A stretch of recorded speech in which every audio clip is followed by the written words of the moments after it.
بسم الله الرحمن الرحيم. الحمد لله رب العالمين، الصلاة والسلام على حبيبنا محمد وعلى آله وصحبه أجمعين.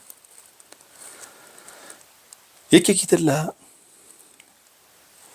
بابەتەکان کە گرنگە قسەی لەسەر بکەین بریتیە لە کۆمەڵێک مەوانیع و کۆمەڵێک شەڕوت بۆ تەکفیر کاندێک خەڵکی هێناویان ئەگەر بێت و جێبەجێیان کەی تەنانەت ئیبلیسی ژەبێتە موسڵمان و ئەویش ڕزگاریە بێ لە کوفر. یەکێ لەوانە بریتیە لە چی؟ التفريق بين المقالة والقائل، جیاوازی کردن لە نێوان ئەو کەسەیە کە کوفرەکەی وتووە و لە نێوان کوفرەکە خۆیان کەوتوێتی. یعنی ئەڵێ قسەکەی کوفرە بەڵام خۆی کافر نابێت، کردارەکەی کوفرە بەڵام خۆی کافر نابێت. ئەمە تەماشای قورئان بکەین نایبینین. شتی وامان نییە لە قورئانە کابرا قسەکەی کوفرە بەڵام خۆی کافر ناکەین، کردارەکەی کوفرە بەڵام خۆی کافر ناکەین. ئەگەر تەماشا بکەین الله جل جلاله باسی یەکێک لە منافقینەکە کە بەدەم کوفرێکەکە وەڕاستەوخۆ حکمی کوفریشی بەسەرادا کە فەرمێ وەلەقەد قالوا كلمة الكفر، کەلیمەیەکی کوفری وتووە بەڵام ئایا خۆی کافرە بێ یان نا؟ خۆشی کافرە بێ. فەرمێ وەکەفەروا بعد ئیسلامهم، کافر بوون لە دواوەی کە مسڵمانیش بوون. واگەر تەماشا بکەین هەر لە هەمان سوورەتە سوورەتی تەوبە الله جل جلاله باسی کردارەکەیانەکە کە کوفرە گاڵتەکردنە بەدین. قل أب الله ورسوله وآياته كنتم تستهزئون لا تعتذروا قد كفرتم بعد إيمانكم. کردارەکەتان کوفرە و لە دوای ئیمانتانی وەش کافر بوون. بۆیە ئەم جیاوازیە لە قورئان و حەدیثە نایبینی. ئەمانە کە ئەیهێنن بۆ ڕزگارکردنی کۆمەڵی کافر ئەیهێنن لە کوفر. یەکێکی تر لە ئەو گومڕاییانەی کە ئەمڕۆ بڕاوبۆتەوە لە ناو خەڵکیا و ئەهلی ئیرجاء و ئەهلی تەجەهم بڵاویان کردوتەوە بریتیە لە عوزر بە تەئویل. یعنی کابرا لێکدانەوەیەکی خۆی بۆ بابەتەکە هەیە بۆ یەکەوتوەتە کوفرەوە کەواتە ئێمە ئەماکەین بەڕێگری و کافری ناکەین. ئەگەر تەماشا بکەین ئیبلیسیش تەئویلی کرد شەیطان. وتی من باشترم لە ئادەم بۆ سوژدەی بۆ بەرم، من لە ئاگر دروستکراوە بە لە قوڕ دروستکراوە. ئەگەر ئێمە تەئویلەی لێوەرگرین ئەوەی ئیبلیسی ژەهێنینە ناو ئیسلامەوە، هەروەکو چۆن سوژدە نەبردنەکەی و قسە کوفریەکەی بڵێن کوفرە و خۆی کافر ناکەین دیسان هەرە یێنینەوە ناو ئیسلام. بۆیە ئەم مەسئلەی قەسدە بوونی نییە. واو فەرمودەی کە ئەیهێنن کاتێک کابرا لە بیابانەکەی ئەو شتەکەی لێو نەبێ و دوایی دۆزێتەوە لە خۆشیە ئەڵێ ئەی پەروەردگارم تۆ عەبدی من و منیش پەروەردگاری تۆم، ئەمە ئەکەن بە بەڵگە، ئەمە بۆ مەسئلەی تەوبە بەکاردەیەک الله جل جلاله چەندی خۆشحاڵە بێ بۆ پێی. نەک تۆ بیکەی بە عوزر بۆ خەڵکی خەڵک بڕوە لە غەڵەت تا کوفر بکە یاخود بەبێ قەست کوفر بکە. بەڵکو ئەگەر هاتوو لە دڵخۆشیەکی توندا یاخود لە تووڕەبوونێکی زۆر توندا کە مێشکی ئیش ناکە لە هەردوو حاڵەتەکەیە مێشکی داخرێ ئەگەر هەڵەی کرد لێی ناگیرێ. ئەمە بۆ بابەتە بەکارەهێنرێ نەک خودی قەسد کە ئەمڕۆ کابرا کوفر ئەکا بەدەمی ئەڵێ تۆ چوزانی دڵی کوفریتیایە یاخود نا. ئێ باشە کە بەدەمیشی لا ئیلاهە ئیلا الله محەممەد ڕەسوڵ الله وت هەمان شت بڵێ تۆ چوزانی دڵی تایەتی یاخود نا، کەواتە بە مسڵمانی مەزانە. غەڵەتی مەسئلەی قەسد بێنیتە ناو. یەکێکی تر لەو گومڕاییانەی کە هێناویانە بریتیە لە مەسئلەی تەقلید. یعنی سەیرم لێ ئەڵێ کابرا مادام تەقلیدیە و کافری کردوتەوە کافری ناکەین، کوفرەکەی بە تەقلید تووشی بووە. لە کاتێکا بینین الله جل جلاله مقلدەکان لە قورئانە لەگەڵ پێشەواکانیانە بە یەکەوە لە ناو جەهەنەما کۆکاتەوە و حکمی کوفر و شیرکیشیان بەدەسەرادا. إلى قرآن نافرمي علين ربنا إننا أطعنا سادتنا وكبراءنا فأضلونا سبيلا.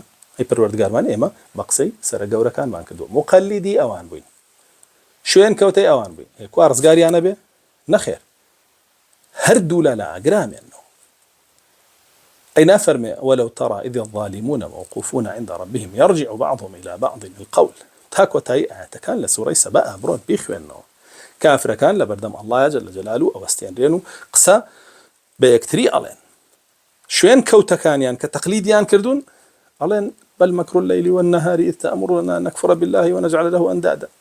إيوة باش أو روش بلانتان هبو إيمتان هلا خلطان وكفرتان في ركبني ومش تقليدي أو معنى كردو كوا عذر بالتأويل خوار ديتيا نيخوارد بوي أو بطال أو قسيا عذر بالتأويل بونينيا يكي تلا الرجرية كان كداعي هنا وأهل إرجاء وأهل تجهم بريتيلا اجتهاد كابرا مجتهد اجتهادي كردوانا بكافريكي أو الرجرية لكافر كردني بابة كان عقيدة هيتشي اجتهادينية بويا اجتهاد لبابتي عقيدة كفر وكو إمام ابن منده ناويتي كافرمي لكتاب التوحيد بابك بو دارشتين فرمي المجتهد المخطئ في العقائد يكفر كالمعاند أو كسيك اجتهادك على بيرو بابة كان بيرو باورا ورايك إهيني بيت شواني دقا كان كافر أكري وكوشون كافرك معاند كافر أكري فاشان بلغ كان هنا لقرآن ولحديث لإمام علي يكيق لو آياتاني كايكان ببلغ أو آيات لسورة كهف قل هل ننبئكم بالأخسرين أعمالا الذين ضل سعيهم في الحياة الدنيا وهم يحسبون أنهم يحسنون صنعا أأمانة اجتهاديان كردو قمرابون وقمرايان توجبو خوشيان بچي زانن بكسيك زانن كأوان حقكيان دوزيوتو بلا لا أخير وآيات كان فرمي أولئك الذين كفروا بآيات ربهم ولقائه حبطت أعمالهم لا نقيم لهم يوم القيامة وزنا ما حقيقتي أنا بويا اجتهاد ريقرنية لا تكفير كابرا كالعقيدة وبيرو باورا كبابتي اجتهادينية اجتهادي كردو وني بيكا وبيتشواني عقيدة مسلمان بو كافر كريو ليه بيو لكي كتر لما واني عكان كدان هنا عذر بعلمها على كابرا عالمة تفسيري مسيوت شون كافر يكي يسا ما عذر بجهل بكين بمانع يا عذر بعلم نازانم يعني ورني يقلا إيمان كانوا كابرايا بيه هردوكي كأم دوانا دشبيكن بكين برا يقل تكفير كردن نخير خلق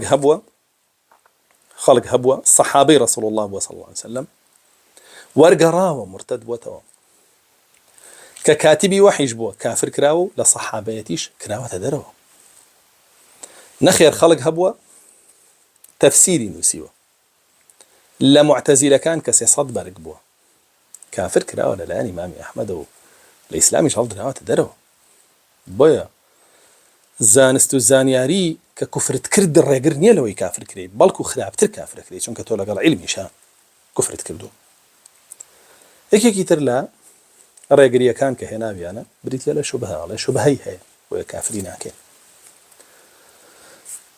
طبعا شبهة لتوحيد لمسائل توحيد وشركة بونينية چونك آياتكاني چسباندني توحيد وآياتكاني باس كردني كفر وشرك هر هموي محكمة شبهيت يانية عقيدة شبهيت يانية متشابهيت يانية بويا لمشا عذر نية وأمنا ببرقر شو كتوبة محكمة كان ورقري وكاريان بيبكيتو خود بارزي لمتشابه كان وأقل متشابه كي شبه بيجاريتوب ولاي محكمة كان محكمة بيجاريتوب ولاي متشابه كان وبراسي أم بابتانا هيتشي نابي بعذر بو كافر كردني كافر كاتك ككفرك هيتشي شي نابي برقري هر كسيكيش أما واني عاني بوتو باسكر بزانا لمرجئة كانوا لجهمية كانوا ولي قرتوا ويكم كسيش كلا سرم بابتانا قصي كردوا ابن حزمي أندلسي بو